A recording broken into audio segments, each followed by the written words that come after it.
Not everything in life can be a priority. Many important things will compete for attention over your lifetime, but there are not enough hours in anybody's lifetime to give attention to everything that could potentially be a priority. Determining your basic priorities is a key exercise in moving toward more efficient use of your time. Your basic priorities provide a means for making time choices, helping you decide where it is important to invest yourself and where you are able to let go. Setting priorities is a matter of deciding what is very important. In this case, important means significant to you. What activities and roles give your life meaning? These are the components of your life where you would like to succeed the most. Not everything in your life can be a priority. Many important things will compete for attention over your lifetime, but there are not enough hours in anybody's lifetime to give attention to everything that could potentially be a priority. Determining your basic priorities is a key exercise in moving toward more efficient use of your time. Your basic priorities provide a means for making time choices, helping you decide where it is important to invest yourself and where you are able to let go. On a daily basis, you also have to learn to set task priorities. Prioritizing tasks includes 2 steps. Recognizing what needs to be done, deciding on the order in which to do the tasks. How do you determine what work needs to be done? For the most part, it relates back to your basic priorities. To be efficient in your time use, you have to weed out the work that does not fit with your basic priorities. Learn to say no to jobs that look interesting and may even provide a secure sense of accomplishment but do not fit with your basic priorities. You also have to be able to separate out the tasks that require busy work that tends to eat away at your time. Many tasks that fill your day may not really need doing at all or could be done less frequently. Task prioritizing means working on the most significant tasks first, regardless of how tempted you are to less significant tasks out of the way. Certain skills help in using time effectively. Most of these skills are mental. While it is not necessary to develop all of the skills, each contributes to your ability to direct time usage. Time sense is the skill of estimating how long a task will take to accomplish. A good sense of time will help you be more realistic in planning your activities. It helps prevent the frustration of never having quite enough time to accomplish tasks. To increase your time sense, begin by making mental notes of how long it actually takes to do certain routine tasks like getting ready in the morning, running a load of laundry, or delivering your child across town to baseball practice. Goal setting is the skill of deciding where you want to be at the end of a specific time. Goal setting gives direction to your morning, your day, your week, and your lifetime. The exercise on deciding your lifetime priorities is a form of goal setting. Learn to write down your goals.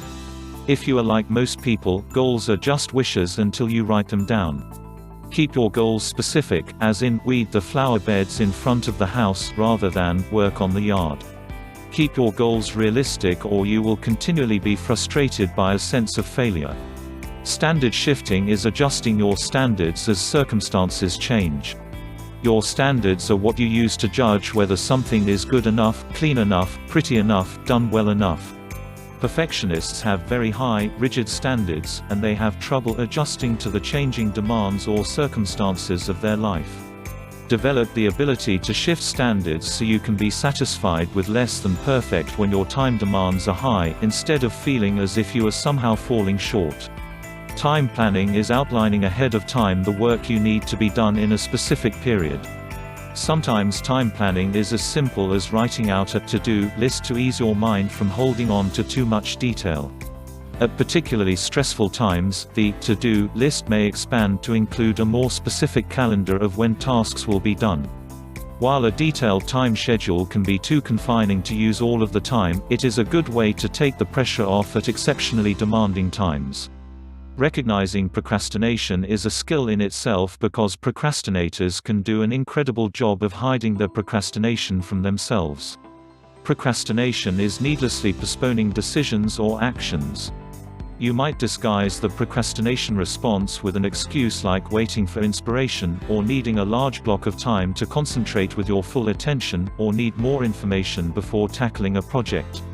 It takes skill to differentiate between procrastination excuses and legitimate reasons for delaying a decision or action. Without the ability to recognize when you are procrastinating, there is little chance of overcoming this immobilizing habit. Tips to help you prioritize. Here are some tips to help you prioritize.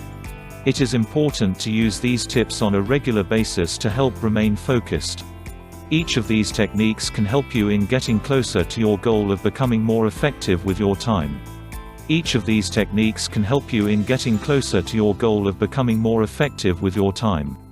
1. Assume ownership of your time. Most individuals would be surprised if somebody reached in their wallet without asking and helped themselves to the money found there. But how different is that from letting other people help themselves to your time? Take possession of your own time and do not allow other people to make commitments of your time without your permission. It is not selfish to keep other people from consuming your time. Give your time freely when you want, but do not make the mistake of undervaluing this resource, or feeling guilty when you do not allow other people to waste it. Think of time lately when somebody wasted your time. How could you have dealt with the situation better? 2. Prioritize. Continually check yourself to see that you're working on the most significant things. Helping your child talk through a problem she is having, or discussing the day's events with a spouse or friend may be more significant than getting the dishes done or a load of laundry completed. Do not think of priorities only as tasks that need doing.